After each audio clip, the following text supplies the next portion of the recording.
তাকে এই নির্বাচনে বিএনপির যে বিশাল বিজয়, তার যে নিরঙ্কুশ বিজয়, সে বিজয়ের জন্য বিএনপিকে এবং বিএনপির চেয়ারম্যান তারেক রহমানকে অভিনন্দন জানানোর জন্য আমি এবং বন্নি শেখ জামালি আমরা এসেছিলাম। তো তার সাথে আমরা বলেছি যে এটা তার যে অসাধারণ নেতৃত্ব, তো সেই নেতৃত্বের কারণের জন্য নানা চ্যালেঞ্জ মোকাবেলা করে বিএনপি তার এই সবচেয়ে গুরুত্বপূর্ণ সময়ে একটা অসাধারণ একটা অর্জন করেছে।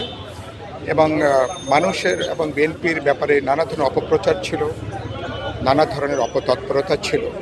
তো সব কিছুকে মোকাবেলা করে তারেক রহমানের নেতৃত্বে এবং বিএনপির লিডারশিপের নেতৃত্বে তারা আসলে মানুষের মন তারা জয় করেছেন। সেই জায়গা থেকে মানুষ নিরঙ্কুশভাবে মানুষ বিএনপিকে মানুষ তো নির্বাচিত করেছেন। আরেকটা যে আমি ওনাকে বলেছি যে এখন তারেক রহমানের নেতৃত্বে আশা করি আগামী পরশু দিন তার নেতৃত্বে যখন নতুন সরকার গঠিত হতে যাবে, তিনি একটা প্রগতিশীল গণতান্ত্রিক, একটা বহুত্ববাদী এবং একটা অসাম্প্রদায়িক বাংলাদেশের তিনি নেতৃত্ব প্রদান করবেন, সে আশাবাদ আমি ব্যক্ত করেছি। তিনি ভিতরকার বিষয়গুলো একটু জানার চেষ্টা করলেন। আপনি জানেন যে ঢাকা 12 আসনে তো আমি বিএনপির সমর্থন নিয়ে পার্টির মার্কা কোদাল মার্কা নিয়ে আমি সে নির্বাচনে অংশগ্রহণ করেছিলাম।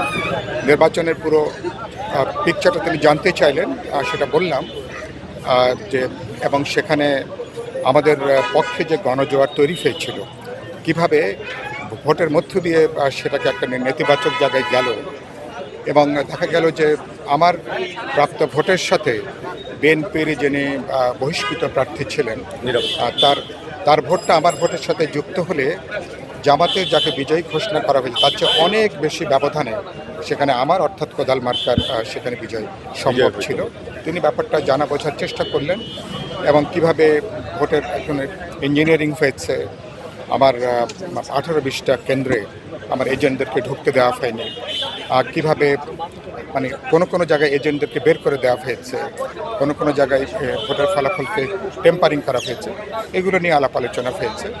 সর্বোপরি যেটা আমরা আলোচনা করেছি যে মানুষ যে জনরায়টা দিয়েছে, মানুষের যে জনরায়টা হচ্ছে মানুষ বাস্তবে বলতে পারেন বিএনপি সবচেয়ে নিপীড়িত পার্টি হিসাবে, একটা জুলুমের শিকার পার্টি হিসাবে এবার মানুষ পরবর্তী বাংলাদেশের রাজনৈতিক অভিযাত্রার জন্য বিএনপির উপরে মানুষ আস্থা রাখতে চেয়েছে, মানুষ ভরসা রাখতে চেয়েছে এবং সেদিক থেকে বিএনপির এই মুহূর্তে প্রধান কাণ্ডারি হিসাবে জনাব তারেক রহমানের উপরে সময় এবং ইতিহাস একটা গুরুত্বপূর্ণ দায়িত্ব তার উপরে অর্পণ করেছে। আমরা তাকে শুভেচ্ছা জানিয়েছি, তাকে আমরা অভিনন্দন জানিয়েছি বিপ্লবী ওয়ার্কার্স পার্টির পক্ষ থেকে। বিশেষ করে ঢাকা 12 আসনের আমাদের যে আমাকে যে 31,000-এর উপরে ভোট দেখানো হয়েছে, বাস্তবে ভোটের পরিমাণ ছিল অনেক বেশি। তো কিছু ব্যালট আমার পক্ষে সেটাকে গোনাই হয়নি, ইত্যাকার নানা ধরনের বিষয়। তারপরে সব কিছু মিলে মানুষের রায়কে আমরা সম্মান জানাতে চাই এবং আমরা বাংলাদেশকে আমরা বলেছি একটা প্রগতিশীল গণতান্ত্রিক, একটা বৈষম্যহীন এবং এটা বলতে পারেন অসাম্প্রদায়িক বাংলাদেশে কীভাবে এগিয়ে নিয়ে যেতে পারি, সেটা হলো গুরুত্বপূর্ণ প্রশ্ন। ফলে আমরা যেহেতু আপনি নির্বাচনী প্রয়োজনে তিনিও সেটা বলেছেন যে আমরা 31 দফার ভিত্তিতে আমরা যে রাজনৈতিক জার্নিটা শুরু করেছিলাম, সেই জার্নিটা বিএনপি জনাব তারেক রহমানের দিক থেকে, বিপ্লবীর দিক থেকে আমরা আমাদের এই জার্নিটাকে আমরা অব্যাহত রাখতে চাই। আমরা 31 দফার তার বাস্তবায়ন এবং পরবর্তী আগামী পার্লামেন্ট তো একদিকে ধরুন রিফর্ম হিসেবে কাজ করবে, আবার একদিকে সরকারও গঠন করবে।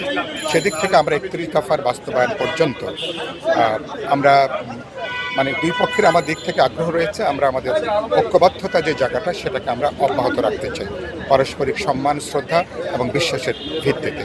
সেটা নিয়ে আলোচনা হয়েছে। Thank you.